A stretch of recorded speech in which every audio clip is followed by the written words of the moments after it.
Hello guys, कैसे हैं आप। उम्मीद करते हैं आप सब खैरियत से होंगे, खुश होंगे और हमारी दुआ है कि हमेशा खुश रहें, हंसते और मुस्कुराते रहें। मेरा नाम है रहमान अनवर और मैं हूं मोहम्मद और मैं हूं जफर इकबाल। और आज हम जिस वीडियो पर रिएक्ट करने जा रहे हैं, इस वीडियो का टाइटल है untold secret from Bhagavad Gita explain in 10 minutes. तो देखते हैं भाई वीडियो।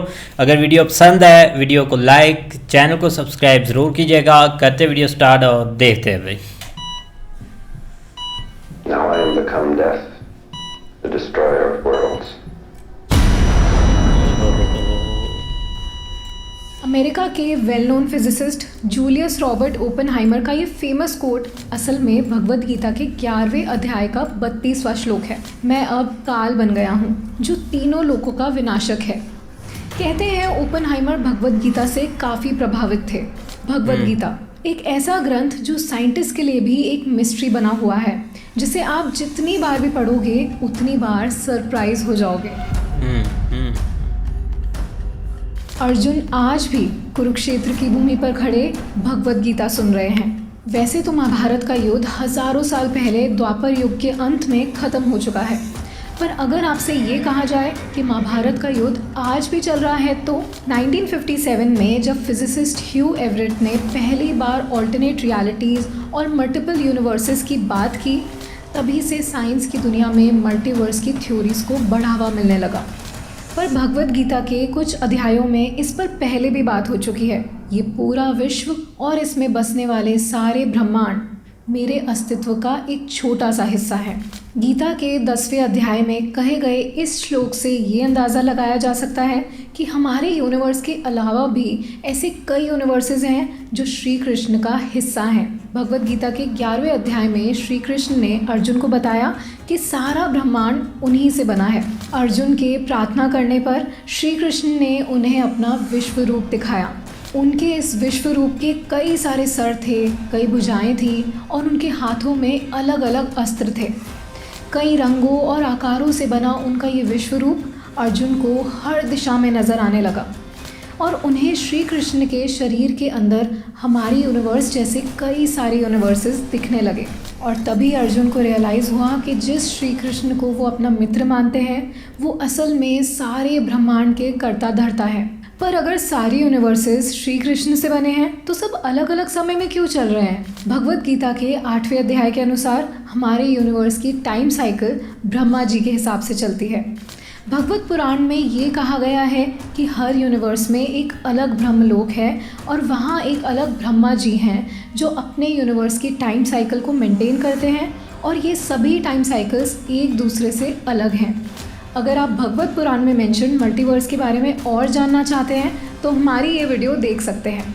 वेदों के अनुसार ब्रह्मांड या यूनिवर्स के क्रिएटर ब्रह्मा जी को माना जाता है, पर ब्रह्म संहिता के अनुसार ब्रह्मा जी से ऊपर भी एक सुप्रीम एनर्जी है जो हैं श्री कृष्ण, जिन्हें द अल्टीमेट क्रिएटर माना जाता है। मैं पहले भी यहाँ रह चुकी हूँ। 1930s में एक 4 साल की बच्ची शांति देवी अपने घर वालों से अजीबोगरीब बातें करने लगी थी। वो उन्हें अपने पिछले जन्म के बारे में बताने लगी थी। वो कहाँ रहती थी, उसका पति कौन था और किन कारणों से उसकी मौत हुई थी। शांति देवी को आज भी पुनर्जन्म का एक दिलचस्प केस माना जाता है। हमने पास्ट में शांति देवी और उनके पुनर्जन्म की कहानी पर भी एक वीडियो बनाई है जिसे आप देख सकते हैं। पुनर्जन्म या रीइंकार्नेशन एक ऐसा टॉपिक है जो सुनने में किसी इंटरेस्टिंग मूवी की कहानी की तरह लगता है, पर इस टॉपिक ने आज तक साइंटिस्ट को भी बेचैन किया है। 1960 में एक American psychiatrist doctor Ian Stevenson ने रीइंकार्नेशन पर एक डिटेल स्टडी की, जिसमें उन्होंने 3000 से भी ज़्यादा रीइंकार्नेशन केसेस को कलेक्ट किया और उनके डिटेल एग्जामिनेशन में ये सामने आया कि कई 8 से 9 साल के बच्चों को कुछ ऐसी बातें और जगह याद थी जिनका उनसे कोई रिलेशन नहीं था। डॉक्टर स्टीवनसन को अपनी रीइंकार्नेशन थ्योरीज के लिए काफ़ी क्रिटिसिज्म भी मिला। आज भी साइंस रीइंकार्नेशन को किसी मिस्ट्री या मिथ की तरह ही देखता है, पर भगवद गीता में इस पुनर्जन्म के कॉन्सेप्ट को काफ़ी डिटेल में एक्सप्लेन किया गया है। भगवद गीता में श्री कृष्ण ने अर्जुन को ये समझाया है कि हमारा शरीर डिस्ट्रॉय हो सकता है पर हमारी आत्मा हमेशा अमर रहती है।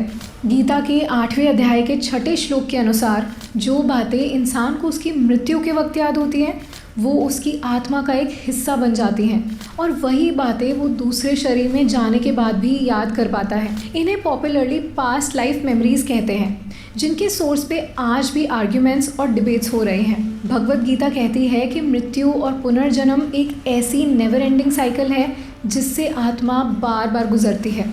पर क्या साइंस आत्मा को मानता है?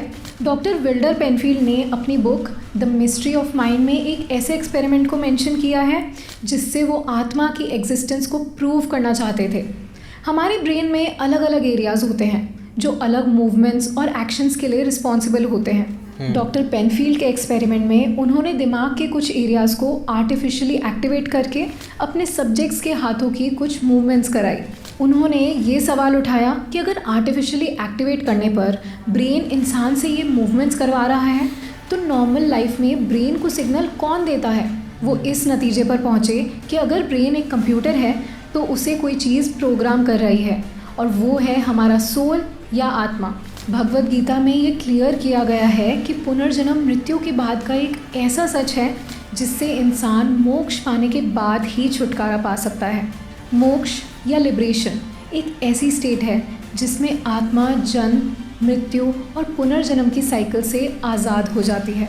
भगवद गीता के 7वें और 15वें अध्याय में एक ऐसे यूनिवर्स का जिक्र किया गया है जहाँ ना ही सूरज और ना ही चांद की रोशनी है। वहाँ जो भी रोशनी है वो परमात्मा के तेजस्वी रूप से है। यहाँ श्री कृष्ण के परमात्मा रूप वास करते हैं और यहाँ सिर्फ उन लोगों की आत्मा जाती है जिन्होंने खुद इस दुनिया से अलग होकर मोक्ष हासिल किया है। भगवद गीता का ये हिस्सा ना ही सिर्फ आत्मा के बारे में बात करता है बल्कि यहाँ फिर से एक अलग यूनिवर्स के एग्जिस्टेंस की बात की गई है। हमारी दुनिया सच में एग्जिस्ट ही नहीं करती। जिस आकाश से हम घिरे हुए हैं वो आकाश नहीं बल्कि हमारे फ़ोन की स्क्रीन की तरह एक कांच है और हम एक सिमुलेशन यानी नकली दुनिया के कैरेक्टर्स हैं जिन्हें कोई कंट्रोल कर रहा है। 2003 में फिलोसोफर निक बॉस्ट्रॉम ने ये सिमुलेशन थ्योरी प्रपोज की थी जिसके मुताबिक हमें कोई future society of aliens control कर रही है और हमारी ये दुनिया हकीकत नहीं बल्कि एक इल्यूजन है।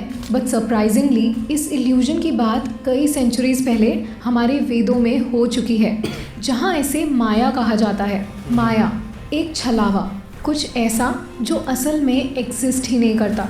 जैसे किसी सिमुलेशन गेम में हम अपनी मर्ज़ी से हमारा वर्ल्ड डिज़ाइन कर सकते हैं और उसे डिलीट भी कर सकते हैं, कुछ इसी तरह भगवद गीता के अध्याय 9 के अनुसार श्री कृष्ण ने हमारे इस मटेरियल वर्ल्ड को और इसमें जी रहे सारे जीवों को बनाया है और वो ही इस दुनिया को डिस्ट्रॉय भी कर सकते हैं। तो जिस सिमुलेशन थ्योरी को साइंटिस्ट समझने की कोशिश कर रहे हैं वो शायद श्री कृष्ण ने भगवद गीता में ऑलरेडी एक्सप्लेन कर दी थी। फ़र्क सिर्फ इतना है कि जहाँ कुछ लोगों को लगता है कि हमें एलियंस कंट्रोल कर रहे हैं, वहीं भगवद गीता कहती है कि हम एक ऐसे यूनिवर्स का हिस्सा हैं जो परमात्मा या सुप्रीम गॉड के कंट्रोल में है, जो श्री कृष्ण का ही एक रूप है। भगवद गीता में योग और मेडिटेशन के महत्व को बार बार बताया गया है। पर क्या आप जानते हैं कि मेडिटेशन की ताकत से दुनिया में हो रहे क्राइम को भी ख़त्म किया जा सकता है? साल 1993 अमेरिका के वॉशिंगटन डीसी का एक छोटा सा शहर जुर्म और बुराई से पीड़ित था। जहां एक तरफ शहर की पुलिस क्राइम्स को कम करने की कोशिश में लगी थी, वहीं कुछ साइंटिस्ट ने यहां एक एक्सपेरिमेंट करने का सोचा, the transcendental meditation and TM Siddhi programme. इस एक्सपेरिमेंट में उस छोटे टाउन के 4000 लोगों ने पार्ट लिया और इनसे 6 हफ्तों तक मेडिटेशन करवाया गया। इसके रिजल्ट्स हैरान कर देने वाले थे। 6 हफ्तों के अंदर उस जगह का क्राइम रेट 23% कम हो गया। भगवद गीता भी हमें यही सिखाती है। भगवद गीता के अध्याय 6 में कृष्ण भगवान ने बताया है कि जब आप ध्यान करते हो तब आप अपनी सारी बुरी भावनाएं जैसे दुख, क्रोध, अहंकार को मात देकर अपने ट्रू सेल्फ को पहचान सकते हो। जिस पावर ऑफ मेडिटेशन का इम्पोर्टेंस साइंटिस्ट 20th सेंचुरी में सिखा रहे थे, उसे हमारे ग्रंथों ने कई हजार साल पहले ही बता दिया था। हमारे स्क्रिप्चर्स में कई ऐसे राज छिपे हैं जिन्हें जानकर ऐसा लगता है कि इनमें ना जाने कितनी ऐसी नॉलेज है जो अभी भी अनडिस्कवर्ड है। अगर आपको भी भगवद गीता से जुड़े कुछ ऐसे फैक्ट्स पता हैं तो हमें कमेंट्स में ज़रूर बताना। अगर आपको ये वीडियो पसंद आई तो इसे लाइक और शेयर ज़रूर करें और ऐसी ही अनदेखी, अनकही और अनसुनी कहानियों के लिए राज को सब्सक्राइब करें। See you in the next video. भाई बेस्ट एक्सप्लेनेशन थी। अगर देखा जाए तो भगवत गीता, हमने तो भाई एक महाभारत देखी है और उसमें एक बार आकर जब भगवत गीता को लेकर ज्ञान दिया गया था ना अर्जुन को, तभी हमने काफ़ी चीज़ें सीखी है। आप देख ले कि जब कृष्णा जी ने अपना वास्तव रूप दिखाया था एक अर्जुन को, तब हर चीज़ भूल गई थी। और वो वास्तव रूप ठीक है वो अर्जुन ने देखा, लेकिन उससे हटकर उन्होंने एक भीष्मा जी को वो चीज़ें दिखाई, एक गुरु द्रोण को भी ये चीज़ें बताई कि भाई आप जो चीज़ समझ रहे हैं, आप जिसके पीछे हैं, ये सब एक माया है। जैसे एक माया का लफ्ज़ इधर भी यूज़ किया गया कि माया वो चीज़ कुछ भी नहीं होती, माया हो जाती है। लेकिन ये कि अगर दूसरी तरफ अर्जुन को एक भीष्मा जी को ये चीज़ें बताएगी है, जो कुछ हूँ मैं ही हूँ, ये बोला था कृष्णा जी ने। और एक जो यूनिवर्स की अगर बात की जाए तो वही रूप एक कृष्णा जी का था। हमने देखा था कि भाई सारा यूनिवर्स, हर चीज़ें ऐसी थी। तो इसीलिए भगवत गीता को भाई लेकर काफ़ी ज़्यादा राज हैं इसमें भाई, और डिटेल से वीडियो देखेंगे तो और चीज़ें काफ़ी चीज़ें एक सीक्रेट होती हैं, एक हमारी एक मतलब कि इस दुनिया में एक रियलिटी भी, लोग जब एक गहराई में जाते हैं तो ऐसी फील होता है कि हर चीज़ एक रियलिटी पर एक मौजू इनका बना हुआ है। लेकिन आज देखो ना, एक मैक्सिको में आपने शायद न्यूज़ देखी होगी, उन्होंने एक एलियंस की पिक्चर मतलब कि रिलीज़ किया, बॉडीज़, वो उन्होंने पता नहीं एक पकड़े थे या जो भी था उन्होंने, और उस पर सर्च उन्होंने किया तो वो एक मतलब कि एक एलियन की सूरत में थे। और वो एक हर चीज़ एक जो इंसान में होती है वो उनमें भी पाई जाती है, यहाँ तक कि वो एक बच्चा भी पैदा कर सकते थे। तो वो काफ़ी एक ना लोगों को एक शौक देने वाली वीडियो है, पूरे वर्ल्ड में फैली हुई है। शायद आपने देखी हो या नहीं देखी है, वो एक फैली हुई तो है। देखो अब आप तक उस पर कितनी उन्होंने एक जांच की है या जो भी किया है, लेकिन आज जब उन्होंने वीडियो रिलीज़ की तो यकीन करे एक खौफ आता था।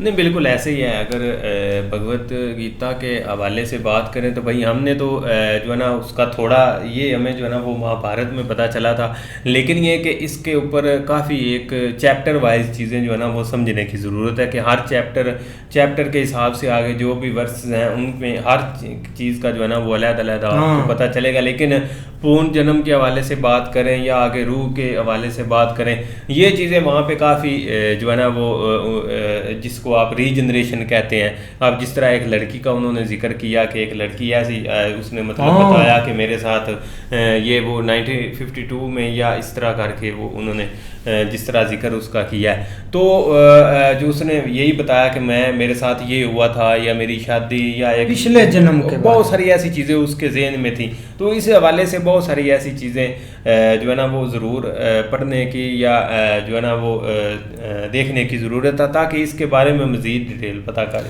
यकीन करो साइंस के लिहाज से देखा जाए तो दुनिया एक राज ही है। हाँ, सही बात। और यही चीज़ें भगवत गीता में वो यही एक भाई चीज़ें बताई गई हैं। बाकी इसके ऊपर आप भी भाई कमेंट्स में ज़रूर कमेंट कीजिएगा, कोई ऐसी और वीडियो रिकमेंड कीजिएगा, वो भी देखेंगे ताकि ज़्यादा से ज़्यादा इन्फॉर्मेशन का पता चल सके। तो मिलते हैं नई वीडियो के साथ, उससे पहले वीडियो को लाइक, चैनल को सब्सक्राइब ज़रूर कीजिएगा। तब तक के लिए गुड बाय, टेक।